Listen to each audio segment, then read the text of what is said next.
বিশ্ববিদ্যালয়ের মন্দির, রাস্তায় মন্ত্রোচ্চারণ। কিন্তু ইসকন কি আসলেই শান্তির বার্তা দেয়, নাকি ধর্মীয় বিভেদ ও রাজনৈতিক অস্থিরতা সৃষ্টি করে? ইসকন বা আন্তর্জাতিক কৃষ্ণ ভাবনামৃত সংঘ সারা বিশ্বে ছড়িয়ে পড়েছে, কিন্তু বাংলাদেশের পরিস্থিতিতে এর কার্যক্রম কি আমাদের সমাজের জন্য বিপজ্জনক? মন্দির দখল, মসজিদে হামলা ও ভাঙচুর, ইদানিং আইনজীবী সাইফুলকে হত্যা, এ যেন ধর্মের নামে অখণ্ড ভারত সৃষ্টি করার এক গোপন মিশন।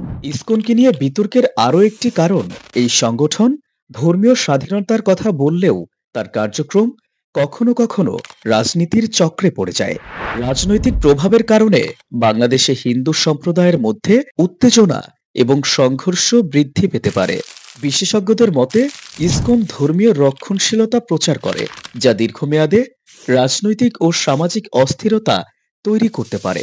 তাদের কর্মকাণ্ডে আন্তর্জাতিক হস্তক্ষেপের প্রবণতা বাংলাদেশে বিভেদ তৈরি করতে পারে। বাংলাদেশের সমাজ ঐক্য ও সম্প্রীতির দিকে ধাবিত, কিন্তু বিদেশি ধর্মীয় সংগঠনগুলো যদি নিজেদের মতবাদকে চাপিয়ে দেয়, তবে কি তা আমাদের সবার শান্তি ও নিরাপত্তার জন্য হুমকি হয়ে উঠবে?